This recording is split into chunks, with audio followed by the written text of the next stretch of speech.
ஒரு அரசன், அவனுக்கு வயசாயிட்டுது. அதனாலேயே இந்த கவலை பயம் எல்லாமும் அதிகமாயிட்டுது. மரண பயம், ராத்திரியில் சரியாக தூங்க முடியல, இப்படி ஆயிட்டுது நிலைமை. அந்த அரசன் ஏற்கனவே எப்படின்னா போர்க்களங்களில் எத்தனையோ பேரை ஓட ஓட விரட்டியிருக்கிறான். இருந்தாலும் இப்போ அந்த துணிச்சல்லாம் எங்கேயோ போயிட்டுது. பேசாமல் படுத்துருக்கிறான். அப்படியே படுத்தாலும் தான் தூக்கம் வர மாட்டேங்குது. என்ன பண்ணலாம்னு யோசித்தான் இந்த மன்னன். உடனே எல்லா அமைச்சர்களையும் கூப்பிட்டான். எனக்கு நிம்மதி இல்லை, எதை நினச்சாலும் பயமாக இருக்குது, எனக்கு ஒரு ஆலோசனை சொல்லுங்க அப்படின்னா. என்ன ஆலோசனை வேணும் அப்படின்னு சொல்லி கேட்டாங்க. எனக்கு ஒரு நெருக்கடியான சந்தர்ப்பம் ஏற்பட்டு போச்சுன்னு வச்சுக்கோங்க. அந்த நேரத்தில் நீங்கள் யாருமே என் பக்கத்தில் இல்லை ஆலோசனை சொல்கிறதுக்கு அப்படின்னா, அந்த சமயத்தில் எனக்கு உபயோகப்படுற மாதிரி ஒரு வாசகம், பொன்மொழி ஏதாவது சொல்லுங்கள். அதை நான் என்னுடைய வைர மோதிரத்துக்கு அடியில் பதிச்சு வச்சுக்கிறேன் அப்படின்னார். தேவைப்படுறப்போ உதவும் அப்படிங்கிறதுனால. அவர் போட்டிருந்த மோதிரமும் அதுக்கு தகுந்த மாதிரியே திறந்து மூடுறது மாதிரி அமைஞ்சிருந்தது. ஏதாவது வாசகம் எழுதுனா உள்ற வச்சுக்கலாம், அதுக்கான வசதி அதில் இருந்தது. அமைச்சர்கள்லாம் யோசனை பண்ணாங்க, இது மாதிரி ராஜா கேட்குறாரே, என்ன வாசகம், அதாவது பொன்மொழி சொல்லலாம் அப்படின்னு எல்லாரும் யோசனை பண்ணாங்க. ஒருத்தருக்குமே சரியாக தோணலை, ஒரே குழப்பமாக இருந்தது. ஏன்னா நெருக்கடியான சமயத்தில் உபயோகப்படுறது மாதிரி ஒரு பொன்மொழி வேணும்னு சொல்லியிருக்கிறார். அப்படி இப்படி யோசித்து பார்த்தா ஒன்றுமே தோணலை. எல்லாரும் குழம்பிக்கிட்டு இருந்த நேரத்தில் ஒரு பெரியவர் அந்த பக்கமாக வந்தார். அவர் சொன்னார், நான் வேணும்னா அதுக்கு பொருத்தமாக ஒரு வாக்கியம் சொல்கிறேன், ஆனால் ஒரு நிபந்தனை. அதை யாரும் ரொம்ப ஆர்வம் காரணமாக அவசரப்பட்டு படிச்சிடக்கூடாது. அதை ரகசியமாக அந்த மோதிரத்துக்குள்ளே எழுதி வச்சுக்கணும். எப்போவாவது இக்கட்டில் மாட்டிக்கிற சமயத்தில் மட்டும், வேறு வழியே இல்லை அப்படிங்கிற நிலைமையில் மட்டும்தான் அதை திறந்து பார்க்கணும். அப்படி நீங்கள் இருக்கிறதா இருந்தால் நான் அதை சொல்கிறேன் அப்படின்னார் அந்த பெரியவர். சரின்னு ஒத்துக்கிட்டாங்க எல்லாரும். அதே மாதிரி அவர் ஒரு வாக்கியத்தை சொன்னார். அவர் சொன்ன வாக்கியத்தை ரகசியமாக மோதிரத்துக்குள்ளே பதிச்சு மூடியாச்சு. ராஜா அதை விரலில் மாட்டிக்கிட்டார். கொஞ்ச நாள் ஆச்சு. அந்த ராஜாவுக்கு ஒரு சோதனை வந்தது. என்ன சோதனைன்னா, அடுத்த நாட்டு மன்னன் படையெடுத்துக்கிட்டு வந்துட்டான். அவன் இவர்கிட்ட ஏற்கனவே தோற்று போனவன், ஒரு வெறியில் வந்திருக்கிறான். தோற்று போனவன் மறுபடியும் சண்டைக்கு வந்தால் எப்படி வருவானோ அப்படி வர்றான். ஒரு வெறியில் வந்தால் ஜெயிச்சுட்டான். என்னாச்சு, இவரோட நிலைமைன்னா நாட்டை இழந்துட்டார், எல்லாத்தையும் இழந்துட்டார். கடைசியாக ஒரு அடிபட்ட குதிரையில் ஏறி தப்பிச்சு போயிட்டார், வேறு வழி இல்லைன்னு. பின்னாடி துரத்திக்கிட்டு வராங்க. இவர் ஒரு மலை உச்சிக்கு போயிட்டார், அதுக்கும் அப்பால் போக முடியாது. ஏன்னா அந்த பக்கம் பயங்கர பள்ளம். உல்லாச பயணிகள் கண்டு கழிக்கிற இடம் அது. ஆனால் இவருக்கு அது சாவு பயணத்தின் வாசல், திரும்பவும் முடியாது. அவ்வளவு குறுகிய பாதை அது, வேறு வழியே இல்லை. இந்த நேரம் சூரிய ஒளி மோதிரத்தில் பட்டு மின்னிச்சு. உடனே இவருக்கு ஞாபகம் வந்தது. மோதிரத்தை திறந்து படிக்கிறார். அதில் இருந்த வாசகம், இந்த நிலையும் மாறிவிடும், this too will pass away. அவருக்கு ஒரு தைரியம் வந்தது. பின்னாடி வந்தவங்களும் திசை மாதிரி வேறு எங்கேயோ தேடி போயிட்டாங்க. அவங்க விரட்டிக்கிட்டு வரலைன்னா இவ்வளவு அழகான ஒரு இடம் இருக்கிறதே எனக்கு தெரியாமல் போயிருக்குமேன்னு நினச்சார். இவ்வளவு அழகை ரசிக்கிறதுக்காக ஒரு நாட்டையே கூட இழக்கலாம்னு தோணுச்சு அவருக்கு. அமைதியாக அந்த அழகை ரசித்தார். எதிரிகள்லாம் எங்கேயோ போயிட்டாங்க. மன்னர் நாடு திரும்பினார். மறுபடியும் படைகளை திரட்டினார். கொஞ்ச நாளில் படை எடுத்துக்கிட்டு போனார். யாருக்கிட்ட தோற்று போனாரோ அவரையே வெற்றி கண்டு திரும்பி வர்றார். வரவேற்பு விழா பிரமாவப்படுது. ஆடல் பாடல் கோலாகலம். இதை பார்த்தது அந்த ராஜாவுக்கு தலைகால புரியல. நம்மளை இனிமேல் யாராலையும் ஜெயிக்க முடியாதுன்னு நினச்சார். அகம்பாவம் லேசாக எட்டி பார்த்தது. இப்போ மறுபடியும் சூரிய ஒளிப்பட்டு மோதிரம் மின்னிச்சு. அதை திறந்து மறுபடியும் படிக்கிறார். இந்த நிலைமையும் மாறிவிடும், this too will pass away. அவ்வளவுதான். அவர் மனசு அடங்க ஆரம்பிச்சுட்டுது, ஆணவம் போயிட்டுது. இதிலேருந்து நாம் தெரிஞ்சுக்க வேண்டியது என்னென்னா, எந்த சூழ்நிலையிலையும் நாம் கவலைப்பட வேண்டியதில்லை. ஏன்னா இங்கே எதுவுமே நிரந்தரம் இல்லை. அந்த ராஜா மாதிரியே நம்ம ஆள் ஒருத்தன் ஒரு மோதிரம் போட்டிருந்தான், அதுக்குள்ளே அவன் எழுதி வச்சுருந்த வாசகம், எதுக்கும் கவலைப்படாதே அப்படிங்கிறது தான். ஒரு நாள் பயங்கரமான கவலையோடு உட்காந்துருந்தான். பக்கத்தில் இருந்தவங்க சொன்னாங்க, இது மாதிரி சந்தர்ப்பத்தில் தான் நீ உன் மோதிரத்தை திறந்து பார்க்கணும்னாங்க. இவனுக்கு கவலையோடு எரிச்சலும் சேர்ந்துக்கிட்டது. அது எப்படி முடியும், இப்போ திருட்டு போனது என்னோட அந்த மோதிரம் தானே அப்படின்னு சொல்லிவிட்டு தலையில் கை வச்சுட்டு உட்காந்துட்டான். இப்படிலாம் சொல்கிறது உண்டு. இருந்தாலும் நாம் எந்த சூழ்நிலையிலையும் கவலைப்பட வேண்டியதில்லை அப்படிங்கிற உண்மையை புரிஞ்சுக்கணும். அப்படி கவலையை வெல்றதுக்கான வழி தெரிஞ்சுட்டதுன்னா வாழ்க்கையில் வெற்றி நிச்சயம். அறிவில் சிறந்தவர்கள் ஆண்களா பெண்களா? என்னுடைய நண்பர் ஒருத்தரை பார்த்து நான் கேட்ட கேள்வி இது. அவர் மெதுவாக தன்னுடைய தலையை சொரிஞ்சுக்கிட்டே சொன்ன பதில், அதில் என்ன சார் சந்தேகம், அவங்க தான் அப்படின்னார். அனுபவ அடிப்படையில் அவர் இப்படி சொல்கிறார். அறிவியல் அடிப்படையில் பார்க்குறவங்களும் இப்படி தான் சொல்கிறாங்க. இயற்கையின் நோக்கம் இனப்பெருக்கம், இதில் பெண்களின் பங்கு அதிகம். அதனால் இயற்கையே பெண்களுக்கு பல சலுகைகளை கொடுத்துருக்குது, சக்தியை கொடுத்துருக்குது. இப்போ வெளிநாடுகளில் இதை பற்றியெல்லாம் நிறைய ஆராய்ச்சி பண்ணி பார்த்துருக்குறாங்க. புள்ளி விவரங்கள்லாம் வெளியிட்டிருக்கிறாங்க. ஆண் குழந்தைகளை விட பெண் குழந்தைகள் முன்னாடியே பேச ஆரம்பிச்சுடுறாங்களாம். அது மட்டும் இல்லை, அதிக எண்ணிக்கையில் வார்த்தைகளை கற்றுக்கிறாங்களாம். அப்புறம் பலவிதமான வாக்கிய அமைப்புகளை அமைச்சு பேசுறதுலேயும் பெண் குழந்தைகள் முன்னாடியே ஆரம்பிச்சுடுறாங்களாம். இதெல்லாம் சீக்கிரமாக செய்கிறது பெண் குழந்தைகள் தான். சம வயது உள்ள ஆண் குழந்தைகள் பெண் குழந்தைகள் இவங்களை வச்சு சோதனைகள் பண்ணி பார்த்துருக்குறாங்க. அதாவது ஒரே வயசுள்ள ஆண் குழந்தை பெண் குழந்தை இதெல்லாம் வச்சு அவங்கக்கிட்ட ஒரே கேள்வியை பல விதமாக கேட்குறது, ஒரே செய்தியை வேறு வேறு கோணங்கள்லேருந்து விளக்குறது, தவறு இல்லாமல் பேசுறது, வேகமாக படிக்கிறது, எழுதுறது, புரிஞ்சுக்கிறது, இப்படி இதை பற்றிலாம் எத்தனையோ சோதனைகள்லாம் செஞ்சு பார்த்துருக்குறாங்க. அப்படி பார்த்ததில் என்ன தெரிஞ்சதுன்னா, அதில் எல்லாம் ஆண் குழந்தைகளை விட பெண் குழந்தைகள் 1.5 மடங்கு அதிக திறமை உள்ளவங்களாக இருக்கிறாங்களாம். இன்னொரு மொழியை கற்றுக்கிறது, பேசுறது, எழுதுறது, இது கூட பெண்களுக்கு சுலபமாக வருதான். 2 மொழிகளை மாற்றி மாற்றி பேசுறது, மொழிபெயர்க்கிறது, இப்படிலாம் கூட சோதனை பண்ணி பார்த்துருக்குறாங்க. இதுலேயும் பெண்களுக்கு தான் அதிக திறன். சரி, இதை விடுங்க. புள்ளி வச்சு கோலம் போடுறது, அதிலிருந்து இந்த கை கடிகாரங்களில், கம்ப்யூட்டர்களில் நுண்ணிய பாகங்களை பொருத்துறது, இது வரைக்கும் பெண்கள் தான் திறமையாக செயல்படுறாங்க அப்படிங்கிறது அந்த சோதனை முடிவு. இந்த நுட்பம், துல்லியம், விரைவு, சிறு கை இயக்கங்களோடு செய்ய வேண்டிய மென்மையான பணிகள், இதுக்கெல்லாம் தேவை கவன குவியம், பொறுமை. இதெல்லாம் பெண்கள்கிட்ட தான் இருக்குதான். அமெரிக்காவில் இன்னொரு சோதனை கூட செஞ்சு பார்த்துருக்குறாங்க. பெண்களின் மூக்கு மோப்ப உணர்வு, இதெல்லாம் எப்படின்னு பார்த்துருக்குறாங்க. பெண்கள் அதிக எண்ணிக்கையில் வாசனைகளை பிரித்து கண்டுபிடிச்சி விட்றாங்களாம். ஆண்களால் அந்த அளவுக்கு முடியலையாம். சரி, காது எப்படின்னா செவிப்புலன் உணர்வும் பெண்களுக்கு தான் அதிகமாக. ஒரு கும்பல், அதில் பலவிதமான சத்தம், அதுக்கு இடையில் இந்த குரலோட தொனி, ஏற்ற இறக்கம், இதை வச்சு பேசுகிற ஆளை கண்டுபிடிச்சிடுறாங்களாம். ஒரு கூட்டத்தில் தன்னுடைய வீட்டுக்காரர் எங்கே இருக்கார், பிள்ளைகள் எங்கே இருக்காங்க அப்படிங்கிறதெல்லாம் பெண்கள் சீக்கிரமாக கண்டுபிடிச்சி விட்றாங்களாம். இன்னொரு விஷயம், ஒரு பொருளை பார்த்த உடனே அது என்னென்னு அடையாளம் கண்டுக்கிறது, அதை மனசில் பதிய வச்சுக்கிறது, அப்புறமா இன்னொரு சந்தர்ப்பத்தில் அது எங்கே இருந்தது அப்படின்னு சரியாக ஞாபகப்படுத்திக்கிறது, இது மாதிரி சோதனைகள்லாம் கூட பெண்கள் தான் முன்னணியில் இருக்கிறாங்க. ஒரு சராசரி சூழ்நிலையில் ஆண்களை விட அதிகமான எண்ணிக்கையில் புன்னகை புரியறது, சிரிக்கிறது பெண்கள் தானா. அதிகமாக தோழமை உணர்வோடு பேசுறது அவங்க தானா. 2 பெண்கள் பேசிகிட்டு இருக்கிறதையும் பாருங்கள், அதே மாதிரி 2 ஆண்கள் பேசிகிட்டு இருக்கிறதையும் பாருங்கள். ஆண்கள் ஒரு அடி தள்ளியே நின்று பேசிகிட்டு இருப்பாங்க. மருத்துவர்களை எடுத்துக்கொள்ளுங்கள், அதாவது சிரிச்ச முகத்தோட நோயாளிகள்கிட்ட பரிவோடு பேசுறதுல பெண் டாக்டர்கள் தான் அதிகம். இதுவரை சொல்லப்பட்டது எல்லாமே அறிவியல் பூர்வமான செய்திகள். அதனால் இளம் பெண்கள் வாழ்க்கையில் சோர்வடைய தேவையில்லை. இயற்கையே நமக்கு சாதகமாக இருக்குது, எல்லாம் முடியும் நம்மால் அப்படிங்கிறத அவங்க புரிஞ்சுக்கணும்.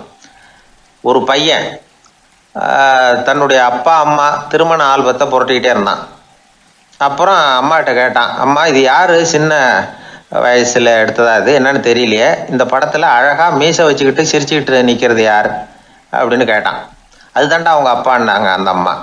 அப்படின்னா இப்போ நம்ம வீட்டில் நரைச்ச தலையோடு அழுது வடிஞ்சிக்கிட்டு இருக்காரு ஒருத்தர், அவர் யாருன்னு கேட்டானா. இது பையனுடைய புத்திசாலித்தனம். பெண் பிள்ளைகள் அப்படி கேட்கறதில்ல. அதனால் இந்த கதையெல்லாம் எதுக்காக அப்படின்னா, இளம் பெண்கள் வாழ்க்கையில் சோர்வு அடைஞ்சு போயிடக்கூடாது. அதனால் பெண்கள் எல்லாம் முடியும் நம்மாலும் அப்படிங்கிறத நினச்சி செயல்பட்டாங்கன்னா வாழ்க்கையில் வெற்றி நிச்சயம். கப்பல் கடலில் போய்கிட்டு இருக்கு. புயல், சூறாவளி, அலையெல்லாம் பெருசு பெருசாக ரொம்ப உயரமாக உண்டாகுது. கடுமையான காற்றுலேயும் வேகமான அலைகள்லேயும் சிக்கி அந்த கப்பல் தடுமாறுது. திசை மாறி போச்சு. எந்த பக்கம் போயிட்டுருக்குறோம்னே தெரியல. அந்த கப்பலை செலுத்திக்கிட்டு இருந்த மாலுமி ரொம்ப சாமர்த்தியமாக செயல்பட்டார். தன்னுடைய அறிவாற்றலையும் திறமையையும் முழுமையாக பயன்படுத்தினார். அந்த கப்பலை கட்டுப்படுத்தினார். மெதுவாக அந்த சூறாவளியிலிருந்து கப்பலை காப்பாற்றி கரைக்கு கொண்டுட்டு வந்து சேர்த்துட்டார். மாலுமின்னு ஒருத்தர் இருந்ததுனால அந்த மரக்கலம் காப்பாற்றப்பட்டது. மாலுமின்னு ஒருத்தர் இல்லைன்னு வச்சுக்கோங்க, அந்த கப்பலோட கதி என்னவாக இருக்கும் யோசிச்சு பாருங்கள். ஒரு கோபக்காரனுடைய நிலைமையும் அப்படித்தானா. கோபக்காரன்கிறவன் ஒரு மாலுமி இல்லாத மரக்கலம் அப்படிங்கிறார் நபிகள் நாயகம். கொந்தளிக்கிற கடலில் கொடுமையான அலைகளின் உச்சியில் அல்லல் படுகிற மரக்கலத்தை விட மோசமானது கோபக்காரனின் நிலைமை அப்படிங்கிறது அவருடைய கருத்து. அது மாதிரி இதுன்னு சொல்லலை, அதை விட மோசம் இது அப்படிங்கிறார். ஏன் தெரியுமா? ஒரு கப்பல் கடலில் தடுமாறினா அதை சரிப்படுத்த மாலுமி இருக்கிறார். அவர் தன்னுடைய சாமர்த்தியத்தினால் அதை கட்டுப்படுத்தி சரியான வழிக்கு கொண்டுட்டு வந்துடுவார். ஆனால் கோபக்காரனுடைய நிலைமை அப்படி இல்லை அப்படிங்கிறார் நபிகள் நாயகம். மனித மனம் ஒரு மரக்கலம், அறிவு அதில் இருக்கிற மாலுமி. மாலுமி மரக்கலத்தை செலுத்துகிறான், அவனுக்கு கட்டுப்பட்டு அது ஓடுது. ஆனால் கோபக்காரனுங்கிற மனுஷங்கிட்ட அறிவுங்கிற மாலுமி சரியாக வேலை செய்ய மாட்டான். ஏன்னா கோபம் அந்த மாலுமியின் கண்களை அவிச்சிரும், காதுகளை கேட்காம பண்ணிவிடும். கண்ணையும் காதையும் மூடிவிட்டு கப்பலை ஓட்டுனா எப்படி ஓட்டுறது? அதனால் கோபக்காரன் மாலுமி இல்லாத மரக்கலம்.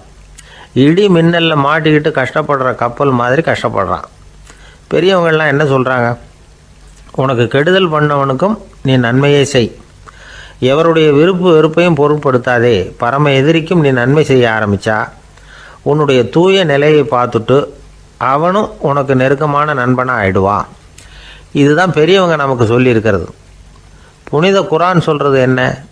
தீமையை நன்மையை கொண்டே நீர் தடுத்து கொள்ளும் அப்படின்னு சொல்லப்பட்டிருக்கு. அதில் இன்னா செய்தாரை ஒருத்தல் அவர் நாண நன்னயம் செய்து விடல் அப்படிங்கிறார் திருவள்ளுவர். செல்வந்தர் ஒருத்தர்கிட்ட ஒரு சிறுவன் ஆடு மேய்ச்சிக்கிட்டு இருந்தானா. பெரியவர் அவனை கூப்பிட்டு, நீ நேராக போய் ஒரு ஆட்டில் உள்ள ரொம்ப நல்ல பகுதி எதுவோ அதை எடுத்துக்கிட்டு வா அப்படின்னாரான். இவன் போனான். ஒரு ஆட்டு உடம்புல இருந்த நாக்கு, இருதயம், இது ரெண்டையும் எடுத்துகிட்டு வந்து கொடுத்தானான். பெரியவர் வாங்கி பார்த்தார். அதுக்கப்புறம் இப்போ நீ போய் இன்னொரு ஆட்டில் இருக்கிற ரொம்ப கெட்ட பகுதி எதுவோ அதை எடுத்துகிட்டு வா அப்படின்னாரான். இவன் போய் எடுத்துகிட்டு வந்தான். அவன் கையில் இருந்தது மறுபடியும் அதே மாதிரி நாக்கு, இருதயம், இது ரெண்டும் தான். என்னது இப்பவும் அதையே கொண்டுட்டு வந்திருக்கிற அப்படின்னாரான் பெரியவர். இவன் சொன்னானா, ஒரு உடம்பில் உள்ள ரொம்ப நல்ல பொருளும் இதுதான், ரொம்ப கெட்ட பொருளும் இதுதான் அப்படின்னானா. இளம் வயசில் இப்படி பதில் சொன்னவர் தான் பேரறிஞர் லுக்மானுல் ஹக்கீம் அவர்கள். கோபப்படாமல் இருந்தால் இது ரெண்டும் நல்லா வேலை செய்யும், கோபப்பட்டால் இது ரெண்டும் மோசமாக வேலை செய்யும். அதை புரிஞ்சுக்கிறதுக்காகத்தான் இன்றைக்கி இந்த தகவல். கோபம் வந்துட்டால் நாம் என்ன செய்கிறோங்கிறது நமக்கே தெரியாது. ஒருத்தர் டாக்டர்கிட்ட போனார் அவசரமாக. டாக்டர், எனக்கு இப்போ கடுமையான கோப வெறி, எனக்கு கண்ணு மண்ணு ஒன்றும் புரியல, உடனடியாக அதை கட்டுப்படுத்தணும், உடனே இதுக்கு ஏதாவது ஒரு மாத்திரை கொடுங்க ப்ளீஸ் அப்படின்னார். அந்த டாக்டரும் உடனே ஒரு மாத்திரையை கொடுத்து, இதை உடனே போடுங்க, நான் தண்ணி கொண்டுகிட்டு வரேன்னு உள்ளே போனார். தண்ணியோடு திரும்பி வந்தார். இவர் சொன்னார், டாக்டர், நீங்கள் கொடுத்த மாத்திரை ரொம்ப பெருசாக இருந்தது, இருந்தாலும் கஷ்டப்பட்டு முழுங்கிட்டேன்னார். டாக்டர் சந்தேகத்தோடு மேசையை பார்க்குறார். பார்த்தா மாத்திரை அங்கேயே இருக்குது, பேப்பர் வெயிட்டை காணலை. தானத்தில் சிறந்தது எது அப்படின்னு ஒரு கேள்வியை கேட்டு, தானத்தில் சிறந்தது நிதானம் அப்படின்னு அதுக்கு ஒரு பதிலும் சொல்கிறவங்க உண்டு. நிதானம் ரொம்ப அவசியம், அதுவும் இன்றைய உலகத்துக்கு ரொம்ப அவசியம். இன்றைக்கி உலகம் ரொம்ப பரபரப்பாக போய்கிட்டு இருக்குது. பொறுமையாக இருக்கணும்னு நினைக்கிறவங்களால கூட அப்படி இருக்க முடியறதில்ல. பொறுமையை சோதிக்கிறது மாதிரி பல சம்பவங்கள், அதையெல்லாம் சந்திச்சே தீர வேண்டியிருக்குது. எங்கே போனாலும் க்யூவில் நிற்க வேண்டியிருக்குது, எங்கே போனாலும் காத்துக்கிட்டு இருக்க வேண்டியிருக்கு. ஆஃபீஸ்லேயோ வீட்லேயோ கூட நீங்கள் நிதானமாக பொறுமையாக நடந்துக்க தெரியலன்னா உங்களுக்கு சிடுமூஞ்சி, முசுடு இப்படிலாம் பேர் வச்சுருவாங்க. அது உங்களுக்கு தேவையா? சரி, வாழ்க்கையில் பொறுமைசாலின்னு பேர் வாங்கிறதுக்கு என்ன வழி? முதல் பாயிண்ட், நீங்கள் நினைக்கிறது, எதிர்பார்க்கறது, செய்கிறது எல்லாமே 100% கரெக்டாக நடக்கணும்னு ஆசைப்படக்கூடாது. எதுவாக இருந்தாலும் அதில் ஓரளவுக்கு தவறு நடக்கலாம் அப்படிங்கிறத எதிர்பார்த்தே இருக்கணும். ஓரளவுக்கு அதை அனுமதிக்கணும். ஒரு நண்பரை 6 மணிக்கு ஒரு இடத்துக்கு வர சொல்லியிருக்கிறீங்க, 6 மணிக்கு அவர் வரலை, உடனே பொறுமை இழந்து நடந்துக்கக்கூடாது. ஒரு 10 நிமிஷம் டிலே ஆகலாம். ஒரு வர்ற வழியில் பஸ்ஸு கூட ஏதாவது டிராஃபிக்கில் மாட்டியிருக்கலாம். அதெல்லாம் எதிர்பார்த்தே கொஞ்சம் காத்திருக்கிறதுல ஒன்றும் தப்பு இல்லை. சில சமயம் டிலே ஆகிறது கூட நல்லதாக முடியும். ஒரு பஸ்ஸை தவற விட்டுட்டு ஐயோ கொஞ்சம் ஒரு 2 நிமிஷம் முன்னாடி வந்திருந்தா பிடிச்சிருக்கலாமே அப்படின்னு தவிச்சிக்கிட்டு இருப்பாங்க சில பேர். அடுத்தபடியாக வர்ற பஸ்ஸு நேரடியாக நீங்கள் போக வேண்டிய இடத்துக்கே கொண்டு போய் விடுற பஸ்ஸாக கூட இருக்கலாம். அது உங்களுக்கு முன்னாடி தெரியாதுல்ல. சில நெருக்கடியான சூழ்நிலைகளை தமாஷா எடுத்துக்கிறதுக்கு பழகிக்கணும். சில இடங்களுக்கு போகிறப்ப காத்திருக்கிறதுக்கு நம்ம மனசை தயார்படுத்திக்கிட்டே போகணும். ஒரு ரயிலுக்கோ பஸ்ஸுக்கோ அல்லது விமானத்துக்கோ கப்பல் பிரயாணத்துக்கோ போகிறப்போ அங்கே போய் நீங்கள் மணிக்கணக்கில் கூட காத்துக்கிட்டு தான் இருக்கணும். புறப்படுற நேரம் கூட மாறலாம். நீங்கள் போய் சேர்ந்ததும் அது உடனே புறப்படணும்னு கட்டாயமாக என்ன? அது மாதிரி சமயத்தில் படிக்கிறதுக்குன்னு சில சுவாரஸ்யமான புத்தகங்களையும் கையில் எடுத்துக்கலாம். உங்களை சுற்றி எவ்வளவோ சுவாரஸ்யமான சம்பவங்கள் நடந்துக்கிட்டு இருக்குதுல்ல, அதையெல்லாம் வேடிக்கை பாருங்கள். எதுக்காக காத்துக்கிட்டு இருக்கிறோமோ அந்த காரியத்தில் உண்மையாகவே நமக்கு ஒரு அக்கறை இருந்தால் நமக்கு போர் அடிக்காது. சில கோயில்களில் பார்த்துருப்பீங்க, தரிசனத்துக்காக பக்தர்கள் நாள் கணக்கில் காத்துக்கிட்டு இருப்பாங்க. அவங்களெலாம் அழுத்துக்கிறது இல்லை. ஆண்டவனை தரிசிக்கணுங்கிற உண்மையான அக்கறை இருக்கிறதுனால அவங்களுக்கு போர் அடிக்கிறது இல்லை. ஆனால் சில சினிமா தியேட்டரில் கூட பார்க்கலாமே, சினிமா கியூ கூட அப்படி தான். சாயந்தரம் 6 மணி ஆட்டத்துக்கு காலம்பரம் 6 மணிக்கே போய் கூட காத்துக்கிட்டு இருப்பாங்க. அவங்களுக்கெல்லாம் போர் அடிக்காது, படம் பார்க்குற ஆர்வம். இன்னொரு முக்கியமான விஷயத்தை நாம் பழக்கப்படுத்திக்கணும். லிவ் ஃபார் தி மூமெண்ட் அப்படிங்கிறாங்க நிபுணர்கள். ரொம்ப பேர் எப்படின்னா அடுத்தபடியாக நடக்க போகிற விஷயத்திலேயே கவனமாக இருப்பாங்க. அந்த நினைப்புலேயே இந்த நிமிஷத்தை பொறுமை இல்லாமல் கழிப்பாங்க. ஒருத்தர் இருக்கார், அவர் எப்படின்னா ஆஃபீஸ் முடியறதுக்குள்ளேயே சார் 5 மணிக்கெல்லாம் ரெடியாக இருங்க, நாம் அந்த ஹோட்டலில் போய் டிஃபன் சாப்பிட்ணும் அப்படின்னு 4 மணிலேருந்து சொல்லிகிட்டு இருப்பார். 4:55 பரபரப்பாக ஓடி வருவார். 2 பேரும் புறப்படுவோம், ஹோட்டலுக்கு போவோம், சாப்பிட்டுக்கிட்டு இருப்போம். அப்படி சாப்பிட்டுட்டு இருக்கிறப்ப சார் சாப்பிட்டு முடித்ததும் நேராக ஒரு ஜவுளி கடைக்கு போகிறோம் அப்படிம்பார். பரபரக்க சாப்பிட்டு முடிப்பார், புறப்படுவார். ஜவுளி கடையில் அவசரமாக சீக்கிரம் பில் போடுங்க சார், சினிமாவுக்கு நேரம் ஆகிடும்பார். சினிமா தியேட்டரில் உட்காந்து அடுத்தபடியாக எங்கே டின்னர் சாப்பிட்றதுன்னு யோசனை பண்ணிகிட்டு இருப்பார். ராத்திரி படுக்கையில் விழுந்ததுக்கு அப்புறமும் நாளைக்கு காலையில் எழுந்திரிச்சதும் அதை பண்ணணும் இதை பண்ணணும்னு திட்டம் போட்டுக்கிட்டே இருப்பார். அதாவது எப்போவும் அடுத்த நிமிஷம், அடுத்த நாள், அடுத்த வாரம், அடுத்த வருஷம், இதுதான் அவங்க சிந்தனை. இந்த நிமிஷம் என்ஜாய்மெண்ட்டை அவங்க இழந்துடுறாங்களாம். அதனால தான் வாழ்நாள் பூரா பொறுமையின்மை, அவஸ்தை, அல்லல். அதனால் நாம் எல்லோரும் வாழ்க்கையில் நிதானமாக இருக்கிறதுக்கு கற்றுக்கணுமா. அதுக்காக இந்த நிதானத்துக்கு வேறு விதமான அர்த்தம் பண்ணிக்கக்கூடாது. ஒருத்தர் அப்படித்தான் ஒரு தடவை அவருடைய குதிரை காணாமல் போயிட்டு தான். அதுக்காக அவர் கவலைப்படலை, நிம்மதியாக இருந்தார், சந்தோஷமாக இருந்தார். என்ன சார் இது, உங்கள் குதிரை திருட்டு போயிட்டுதுங்கிறீங்க, நீங்கள் கவலைப்படாமல் இருக்கிறீங்களே அப்படின்னு கேட்டாங்களாம். அதுக்கு அவர் சொல்லியிருக்கார், நல்ல வேலை சார், கட்டியிருந்த குதிரை காணாமல் போயிருக்குது. நான் அது மேலே உட்காந்துருக்கிற சமயம் அது காணாமல் போயிருந்ததுன்னா, திருட்டு போயிருந்ததுன்னா நானும் சேர்ந்தில் காணாமல் போயிருப்பேன் அப்படின்னாராம். எவ்வளவு நிதானமான ஆள் பாருங்கள். காலை நேரம், கடற்கரை ஓரம், காலை வீசிக்கிட்டு கையை வீசிக்கிட்டு ஏதோ சண்டைக்கு போகிற சிப்பாய் மாதிரி எல்லோரும் நடந்து போயிட்டுருக்குறாங்க. நடைப்பயிற்சி. அதில் நமக்கு தெரிஞ்ச ஒருத்தர் எதிரில் வந்தார் ரொம்ப வேகமாக. என்ன சார் வாக்கிங்க அப்படின்னு கேட்டோம். அவரால் ஆமாம்னு பதில் சொல்ல முடியல, அவ்வளவு கஷ்டம். மூச்சு விடுறதுக்கே வாயை திறந்து மூடிக்கிட்டு இருக்கிறார். எங்கே பேசுறது? கொஞ்சம் நின்று நிதானித்து மூச்சு விட்டுட்டு அதுக்கப்புறம் சொன்னார் ஆமாம் அப்படின்னு. என்ன சார் இவ்வளவு வேகம்னோ? உங்கள் பேச்சை கேட்டுவிட்டு தான் சார் நடக்க ஆரம்பித்தோம். நீங்கள் தான் அடிக்கடி சொல்லிகிட்டு இருந்தீங்க நடக்கிறது நல்லதுன்னு. அன்னையிலேருந்து ஆரம்பிச்சுட்டேன், ஆனால் ரொம்ப கஷ்டமாக இருக்குது சார். இப்போ பாருங்கள், உங்கள்கிட்ட சுலபமாக பேசக்கூட முடியல, மூச்சு வாங்குது, உடம்பு கூட வலிக்கிறது மாதிரி இருக்குது அப்படின்னு அவர் பாட்டுக்கு பேச ஆரம்பிச்சிட்டார். உங்களை யார் சார் இவ்வளவு வேகமாக நடக்க சொன்னது? வேகத்தை குறைங்க, மெதுவாக நடங்க அப்படின்னோம். நீங்கள் நடக்கிறதுனால என்னென்ன சௌகரியம்னு அன்றைக்கி சொன்னீங்களே தவிர சௌகரியமாக நடக்கிறது எப்படின்னு சொல்லலையே அப்படின்னார் அவர். இன்னமும் லேசாக மூச்சு வாங்கிக்கிட்டே சொன்னால் கூட இவர் சொல்கிறதுலேயும் ஒரு நியாயம் இருக்குது. அதனால் இந்த நடைப்பயிற்சி பண்ணுறவங்க கவனிக்க வேண்டிய சில முக்கியமான குறிப்புகள் இருக்குது. அது என்னென்னங்கிறத அவங்க தெரிஞ்சுக்கணும். அது தெரிஞ்சு வச்சுக்கிறது நல்லது. இதெல்லாம் மருத்துவ நிபுணர்கள் சொல்கிற குறிப்புகள். அவங்க என்ன சொல்கிறாங்க தெரியுமா? உங்கள் வயசு 40க்கு மேலேயா?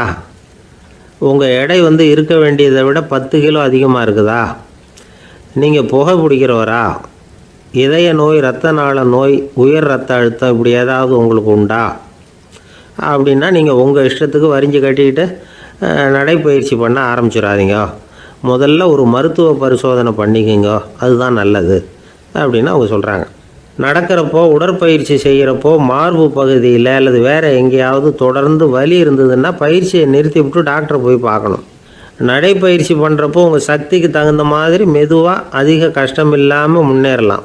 அங்கே என்ன போட்டியாக வைக்கிறாங்க, முந்திக்கிட்டு போய் என்ன பண்ண போகிறோம், பரிசாக வாங்க போகிறோம். அதனால் நிதானம் அவசியம் அப்படிங்கிறது அவங்க ஆலோசனை. தொந்தரவு கொடுக்காத ஷூ, ட்ரெஸ்ஸு இதுகளை உபயோகப்படுத்துங்க. பாதத்தில் ஆடு தசை இருக்குல்ல, அங்கே ஏதாவது பிரச்சனை இருந்ததுன்னா டாக்டரை பாருங்கள். இந்த பாதத்தில் வலி வரும் அந்த இடத்துல. வெயில் காலமாக இருந்தால் தலைக்கு தொப்பி வச்சுக்கோங்க. பனியில் நடந்தாலும் அப்படி தான், தலையை பத்திரமா பார்த்துக்குங்க. நம்மக்கிட்ட ஏதோ கொஞ்சம் உருப்படியாக தெரியறது அது தானே. உடற்பயிற்சிக்கு முன்னாடி பின்னாடி பயிற்சி செய்கிறப்போ நிறைய தண்ணி குடிக்கலாமா. முதல் 1 மாதத்துக்கு கொஞ்சம் தளர்த்தியாக சாவகாசமாக நடக்கலாம். மணிக்கு 3 அல்லது 4 கிலோமீட்டர் வேகம்னு வச்சுங்களேன். அதுக்கப்புறம் வேகத்தை அதிகப்படுத்தலாம். மணிக்கு 6 அல்லது 8 கிலோமீட்டர் அளவுக்கு நடக்கலாம். நல்லா கையை வீசிக்கிட்டு நடக்கணும். மூச்சு விடுற எண்ணிக்கை அதிகரிக்கணும். இது மாதிரி ஒரு 30 நிமிஷம் நடக்கலாம். தனியாக நடந்து போகிறதுக்கு உங்களுக்கு என்னமோ மாதிரி இருக்குதா, கூட யாரையாவது சேர்த்துக்குங்க. ஒரு குரூப்பாக சேர்ந்து போகலாம். நடக்கிறதுங்கிறத ஒரு சந்தோஷமான சமாச்சாரமாக ஆக்கிக்கணும். தினம் இப்படி நடக்க வேண்டி இருக்குதே அப்படின்னு புலம்பிக்கிட்டே போகக்கூடாது. சில பேர் நடக்கிறப்போ கடந்த காலத்தை அசை போட்டுக்கிட்டே போவாங்க. சில பேர் வருங்காலத்தை அசை போட்டுக்கிட்டே போவாங்க. சில பேர் முக்கியமான திட்டம்லாம் இப்படி நடக்கிறப்போ தான் தீர்மானம் பண்ணுவாங்க. நடக்கிறதுனால மன இறுக்கம் குறையுது, பரபரப்பு குறையுது, மன ஆற்றல் பெருகுது, தன்னம்பிக்கை வளருது, முதுமை தள்ளி போகுது, செயல்திறன் அதிகரிக்குது. இதை தவிர உடம்புக்கும் பல விதமான சௌகரியங்கள் ஏற்படுது. அதனால் இது வரைக்கும் நடக்க ஆரம்பிக்காதவங்க இனிமேல் இந்த குறிப்புகளை கவனத்தில் வச்சுக்கிட்டு நடக்க ஆரம்பிச்சுடலாம். சார்லஸ் லேம்ப் அப்படின்னு ஆங்கில இலக்கிய மேதை ஒருத்தர், அவர் ஒரு தரம் உடம்பு சரியில்லைன்னு டாக்டர்கிட்ட போனாராம். டாக்டர் அவரை பார்த்துட்டு, நீங்கள் தினமும் காலையில் வெறும் வயத்தில் நடக்கணும் அப்படின்னாராம். வெறும் வயத்தில் நடக்கிறதுக்கு நான் தயார், ஆனால் வயிறு கிடைக்கணுமே சார், யார் வயத்து மேலே நடக்கிறது டாக்டர் அப்படின்னு கேட்டாராம் இவர். ஒரு ஊரில் ஒரு சித்தர் இருந்தார், சூஃபி சித்தர். அவர் ஞானம் பெற்ற ஒரு சித்தர்.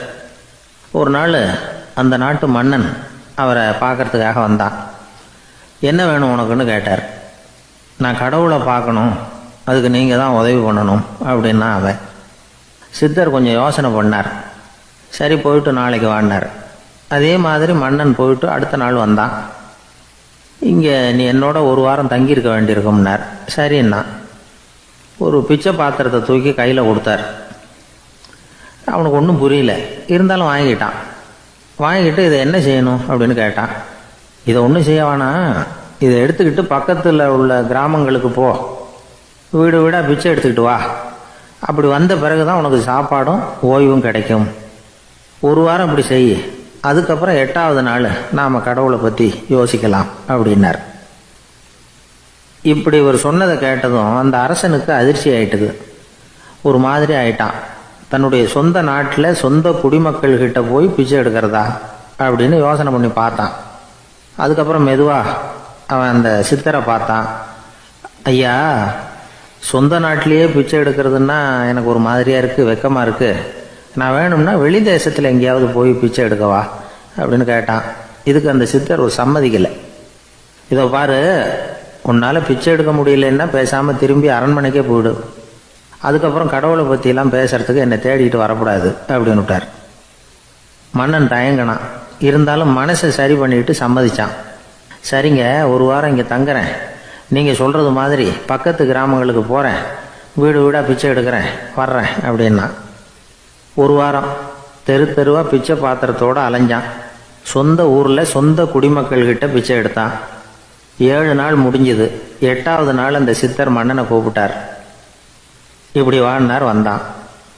இனிமே நீ கடவுளை பற்றி என்கிட்ட கேட்கலாம்னார். இனிமே கேட்கறதுக்கு ஒன்றுமே இல்லை சுவாமின்னா இவன். 1 வார காலம் பிச்சை எடுத்த பிறகு தான் கடவுளை காண முடியும் அப்படின்னு நான் கனவு கூட காணவில்லைன்னா. அப்படின்னா நீ பிச்சை எடுத்த காலத்தில் அப்படி என்னதான் நடந்தது அப்படின்னு கேட்டார் அவர். சுவாமி, 1 வார காலம் பிச்சை எடுத்ததில் என்னுடைய ஆணவம் அழிஞ்சுட்டுது. அது இப்போ இருக்கிற இடமே தெரியல. இப்போ அதை காணவே காணோம். பிச்சைக்காரனாக இருந்தப்போ பெற்றதை மன்னனாக இருக்கும்போது பெற முடியாதுங்கிறத புரிஞ்சுக்கிட்டேன் அப்படின்னா மன்னன். அடக்கம் பிறந்தவுடன் தெய்வீக கதவுகள் திறந்து கொள்ளுகின்றன அப்படிங்கிறார் ஓஷோ.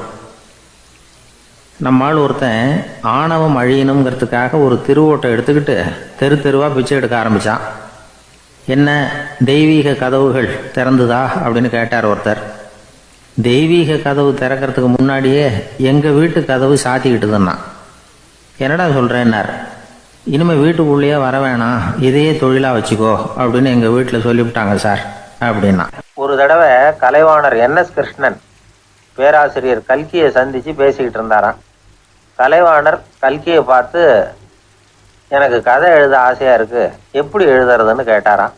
கதை எழுதுறதுக்கு 4 மை வேணும்னாராம் கல்கி.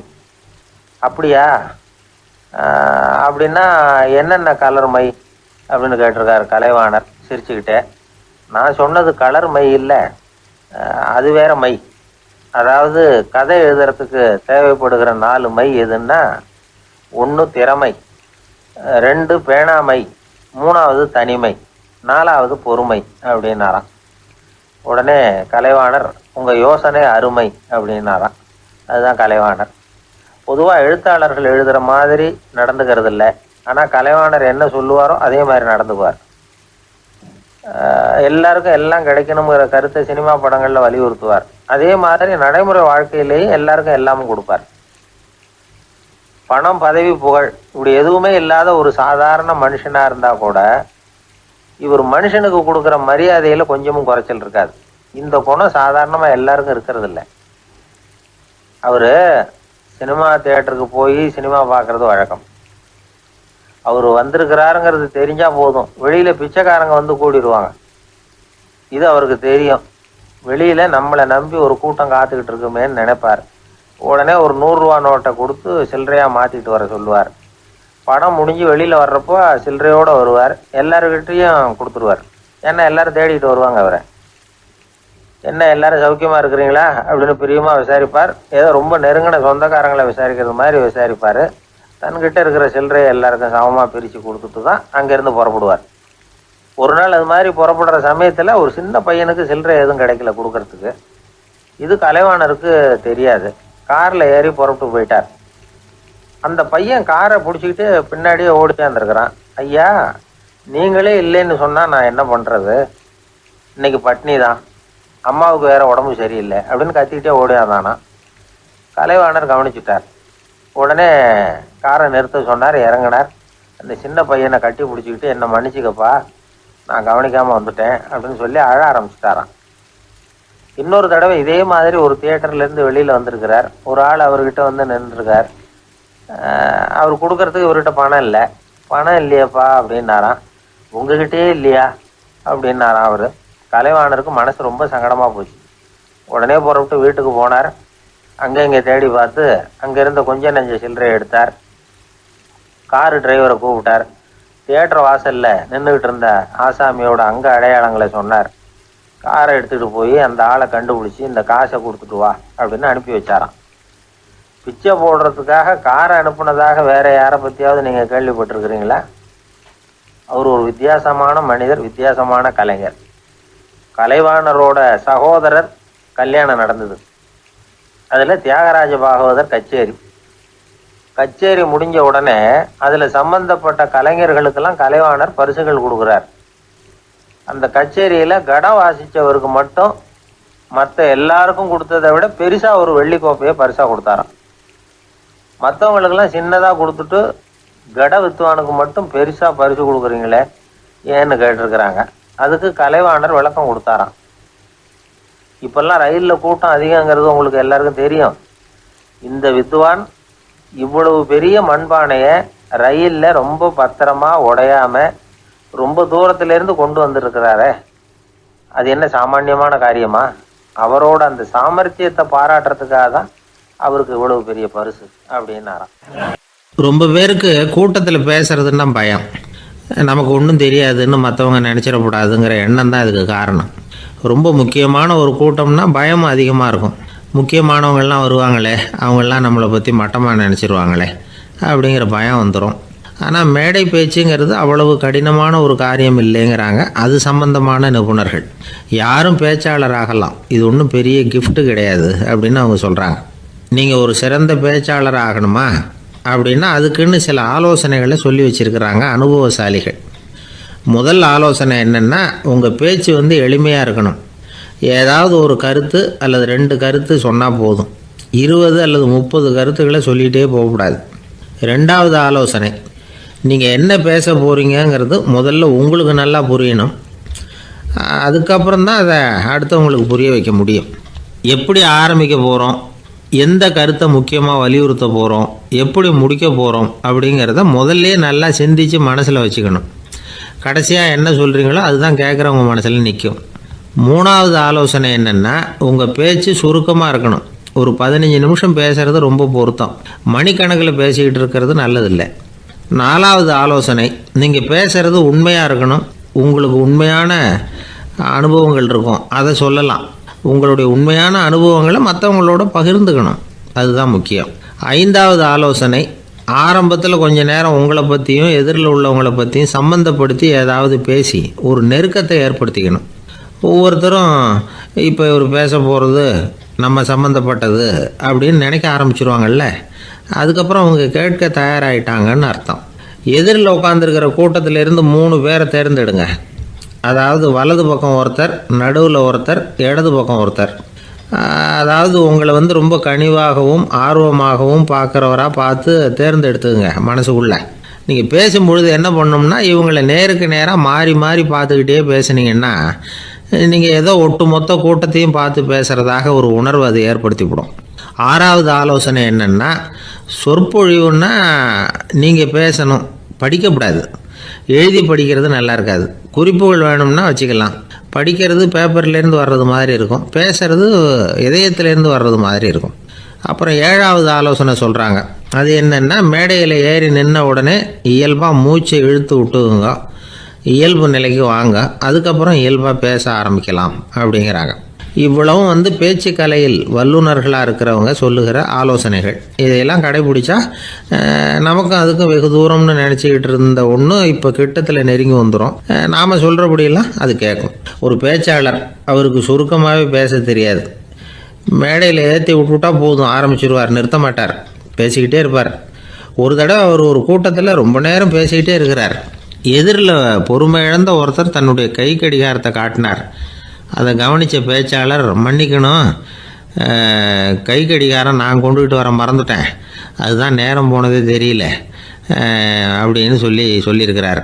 இதுக்கு அவர் சொன்னாராம் கோபமாக, ஏய்யா கடிகாரத்தை தான் பார்க்க முடியல, மறந்துட்டேன், பக்கத்தில் மாட்டியிருக்கிற கேலண்டரையாவது பார்க்கக்கூடாதா அப்படின்னாராம்.